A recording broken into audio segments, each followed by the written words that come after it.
You are the ones waking up humanity. September 28, 2014. Progress towards awakening continues, but lately there have been a few rough patches which are now being smoothed out.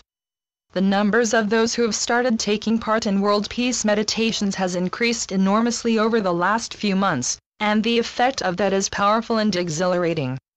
As you keep being told, do not allow the gloom and doom, the conflicts and the suffering that the mainstream media focuses on to depress you, because that draws you down into the cycle of negativity and helplessness, into which you bring your own dismal energy field on which the dark ones feed. Hold your light on high, even when you don't feel up to it, because it truly does counteract that negativity. You are all extremely powerful beings who are, if you choose to avail of this service, divinely guided in every moment. There is never a moment when guidance is unavailable, but the fact that you choose to listen for it and accept it, or to resolutely ignore it, is a free will choice that you make in every moment. Yes, you are constantly making choices because life is about making choices.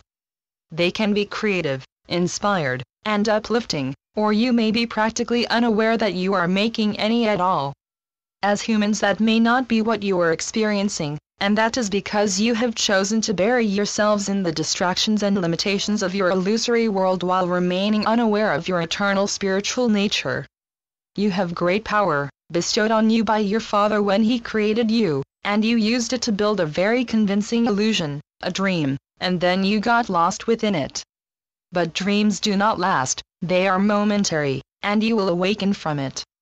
Life is all about choices, and yet many of you refuse to recognize this, believing that you are helpless, insignificant beings adrift in a universe that is too vast and impersonal to be in the slightest way conscious of your existence. And of course it is unaware of you, because it is unreal, a dream that you are collectively dreaming, that has absolutely no substance. And that is very difficult for you to conceive of because, to you, it seems extremely real, naturally, because that was your intent when you constructed it. Only God, love, the Supreme Source is real. And every one of you is an essential and inseparable eternal aspect of the One.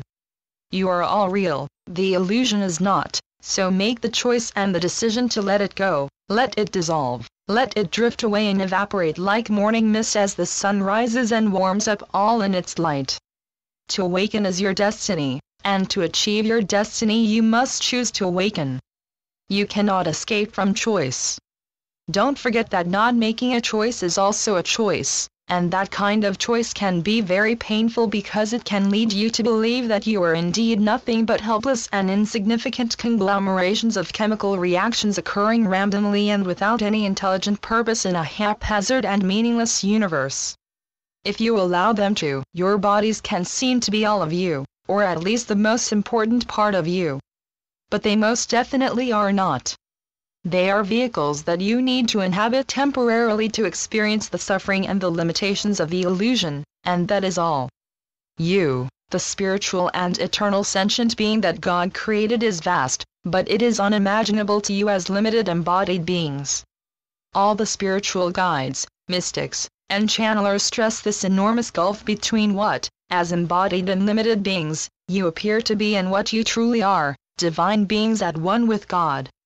When you learn to accept this truth, you have been informed of it many, many times, and it becomes an experiential state of existence that you accept and engage with, you will be overwhelmed with joy, and all your fears and worries will just fall away. Many who have had near-death experiences, NDEs, have written about them and talked about them because their lives have changed so dramatically for the better as a direct result of them. If you have doubts about who you really are, then read some of the books on the subject, or listen to some of the talks or interviews with those who have had NDEs. They will truly inspire you, and at this time in humanity's growth and spiritual awareness, you need as much inspiration as you can access to assist you in holding your light on high. You are the ones waking up humanity. Yes, humanity has made a collective decision to awaken, but you are the alarm clocks and you need to sound the alarm. Humanity is ready, it has slept well and deeply, and now is the time to awaken into the constant awareness of your true and divine natures. When you go within, to your inner sanctuary, that place of constant and alluring peace, imagine that everyone who is relaxing in their own sanctuary at the same moment, and there is only one eternal moment, is setting the alarm clocks that will awaken humanity. With great intensity of purpose, intend that all the alarm clocks are perfectly and irreversibly set and that they are about to ring out loudly, penetrating the consciousness of every sentient being. And the sound that will burst forth, awakening all, will be the most glorious heavenly music designed and created specifically for the purpose of waking all into exuberant joy, as realization dawns that life is a magnificent and endless state in which all share in the marvel of being one, in the deepest and most sensational intimacy with each other and with God. With so very much love, Saul. Channeled by John Smallman. johnsmallman.wordpress.com